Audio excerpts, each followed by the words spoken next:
Welcome back to the 86 Academy Awards. No, I'm joking. It's just Good Morning Sri Lanka special on the Oscars. You should have gone with that though, you know, with your hosts, Maya and Jason. It would have been more like Jason and... Okay. All right. I'm joking. Of course not. This is a great morning. We're having such great fun. But of course, Rehan, who is a great a filmmaker and also a film enthusiast here in Sri Lanka, and is giving us his... you're also a film critic. Yeah, and that's right. That is amazing that we have you on the show, because we are loving your criticism on these films. Well, thank you so much for having me, honestly. I should be the one thanking you guys. All right. Yeah. A lot of love on the program this morning. All right, so going back into... the schedule of what we were planning. Now it's the Best Supporting Actress that we're going to look at. So let's see the nominees for them.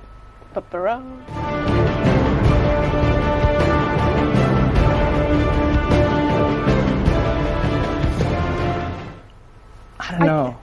That was a really hard... It was kind of hard because for me, some of them... I haven't watched the movie that... what's her face? Julia Roberts is in? Yeah. August Osage County. I'm not a fan, sorry.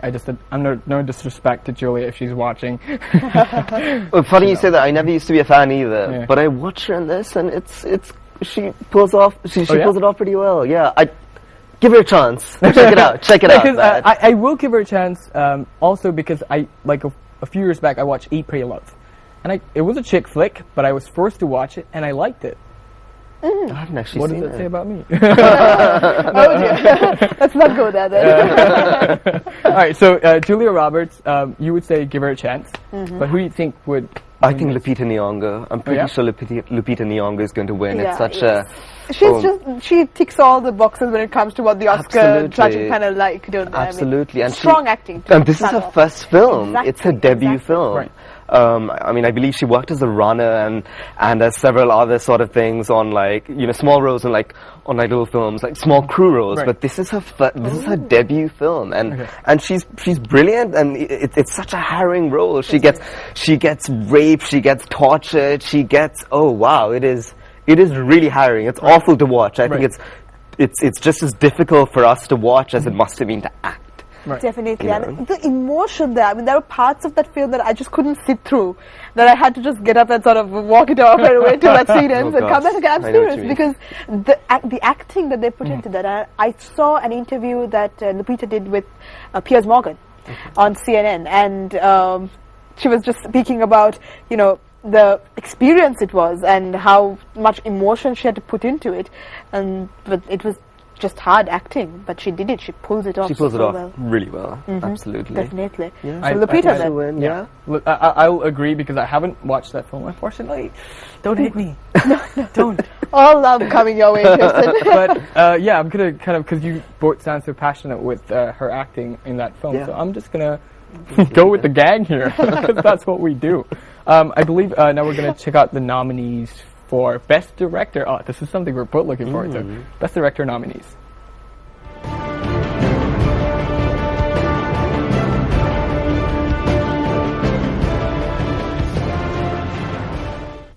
Ooh, that is a tough choice. It is, certainly. I think Scorsese and David O. Russell for me. Oh, really? I can't pick between the two. Oh, I mean, I think they're both fantastic directors, though. Yeah. I hear a but.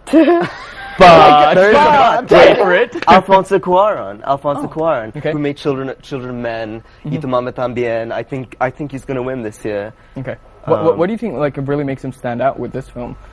Well, to be honest, I don't think he really stands out with this film, because I don't think it's one of his finer films. Okay. However, it's just a film that's garnered so much praise this year, and it's just been so popular, and I think the amount of I think the thought process put into it. I mean, the film took something like 4 or 5 years to actually make, and it's just so visually magnificent. And I think for someone to make a film of that sort is really quite commendable. So I have a feeling he'll win it this year. I've always had this question about what makes a really great director. Yeah. I mean, you know a good actor when you see them and you believe the role that they're playing. True. But what makes a good director? Well, I think honestly, I think it comes down to your script and it comes down to your actors. So I think the director's job is to direct the actors, and it's the director's job to produce a good performance out of your actors. And so I think it's if you can bring the best out of your actors and then your script, you know, then I think okay. you're home and dry because they're your most important elements. True to a certain extent, because I kind of agree, think that Scorsese will win this. Hear me out, though. Okay. All right, so Scorsese, you all know him as the guy that makes gangster flicks for the people that watch films. Not really into it, but the gangster movie making guy. And then he comes out with Hugo in 2012, 11. Blows people's minds away because this is not usually him. This is a complete new style. So it's a children's film, yeah. And now he comes out with Wolf of Wall Street. And again, there's a different style in the way of how he's made the film. Sure, I mean, like, I don't think it's a different style to what he's done for, like, the last sort of 20, 30 years. Yeah, I think it's a return to form in many ways, which is why I think I was so excited about seeing it, because it's done in that old style. It's shot exactly like Goodfellas. Yeah. When you think of Jordan Belfort, you think of Henry Hill. Yeah. You know, and it's just fantastic. I mean, it's the return of the Mac. It's like, hey guys, I'm back. Okay, I'm not really good at impersonations, but that's Scorsese. Yeah, if the Mac was resurrected, it would be the equivalent of Wolf of Wall Street. That's a good sort of comparison there, Jason. I know. Yeah. I've been planning that joke since the early AM today. I just thought I'd let it out now. Right, so you finally got to say that. That's a good punchline there. True. What about you? Well, I don't know really. I mean, that question is always there, that I don't really know how to judge directing when it comes to how the story has been taken out. Yeah. But was the director of 12 Years a Slave there? Yes. Because I like him. I like Steve that movie. McQueen. I thought Steve McQueen was that was a really great movie. I mean, the way he's done it, I think there was no soundtrack at all.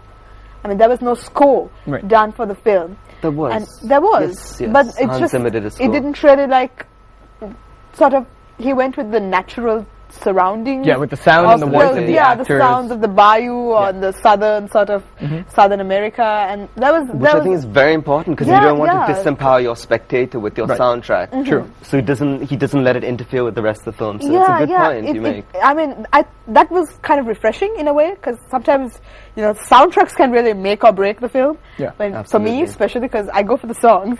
Oh, really? But I do. I really like the soundtrack. But like, for example, Lord of the Rings. Thomas Newman! Dude! I just made Jason's Howard day. Shaw. Not Thomas. Dude, I keep... Oh. That was... Ooh. Sorry, I totally Star Wars. I kept thinking I Star totally Wars. ruined your moment. Yeah. Oh dear. You would think... You see, Star Wars has this huge impact on my life. Star Wars is John Williams. I'm gonna just stop talking now. Sorry. Oh boy, this is gonna get me in the morning. Awkward moment there, but that's all right. It passed. It passed. Let's kind of kick it under the rug and like. Pretend it never happened. So, fellas, how's it going? So, moving on. Yeah. Swiftly. All right. So, American Hustle has been again a huge talk of the town.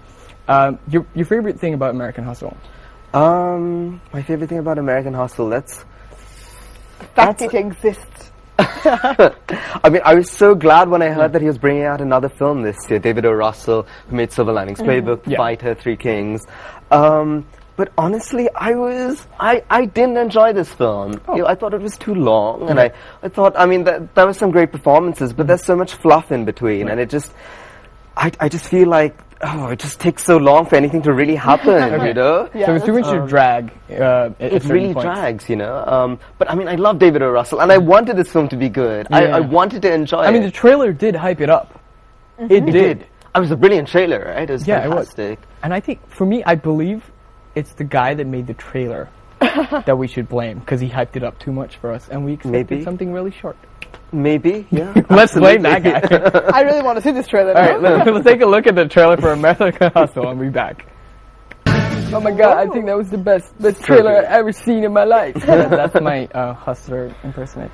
I'm really bad at this, aren't I? No, keep going. Keep going. Keep working on it. Just keep working on it. So from what that was, like I said, the best trailer that really hyped up the movie. And you were mentioning while we went into the thing that you really couldn't say that Christian Bale was a handsome man, really? No, because this is the same guy who plays Batman. Yeah, Bruce Wayne. And I can't even make the connection between the two, because, he's a really handsome guy. Yeah. What happened to him in American Hustle? My heart just broke. He put on a lot of weight. I mean, he did that with a lot of his films. Like, he's a super good-looking guy, like an American Psycho. Girls just went crazy for him. And then he loses weight for The Fighter. Yes. Oh, man, that was intense. It was brilliant. Fantastic. And he kept doing this with a lot of movies.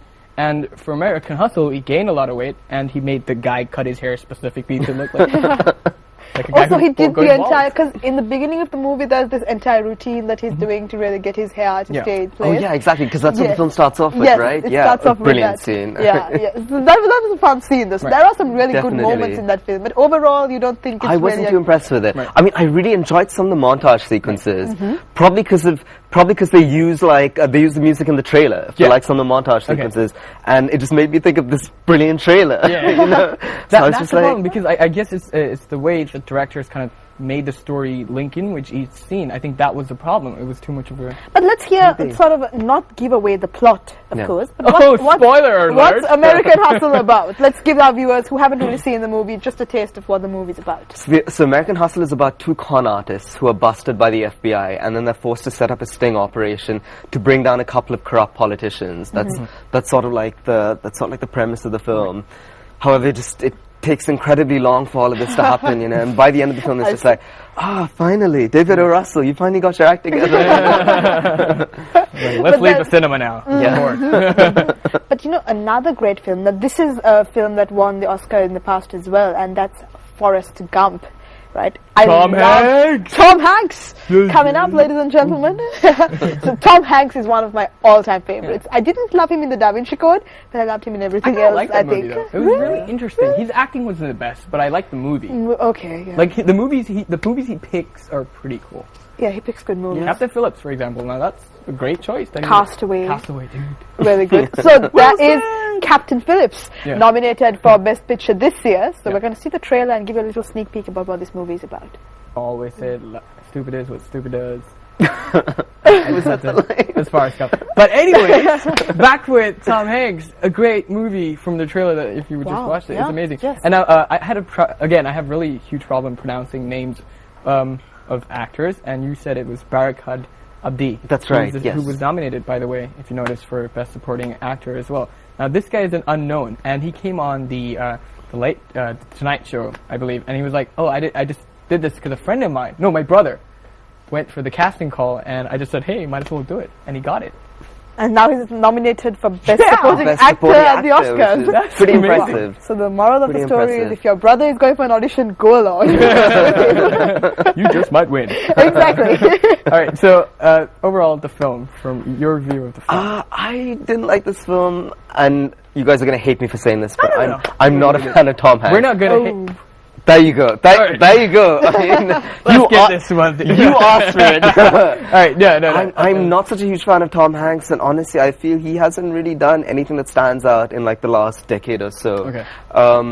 Maybe the last decade or so. At least the last. I mean, he directed this really awful film called Larry Crown, and I feel he's really lost his touch. This for me was a very sort of generic, cheesy Hollywood film. Yeah. Paul Greengrass is kind of used to making films of that kind. Okay. So I didn't enjoy it so much, but it has received really good reviews. So because of Tom Hanks, or not? But no, for me, I think it was it was a film that you can really enjoy with the family. And putting Oscars aside, I would recommend you do watch it. Because it has Tom Hanks in it. And also because, you know, the Somali pirates have been in the news as well when it comes to current affairs. So you can just catch up on what's happening all around the world as well, because it's based on a true story. And we're going for a break right now, but right after that we'll be getting into Rehan's favorite movie last year. Let's see what that is right after the break.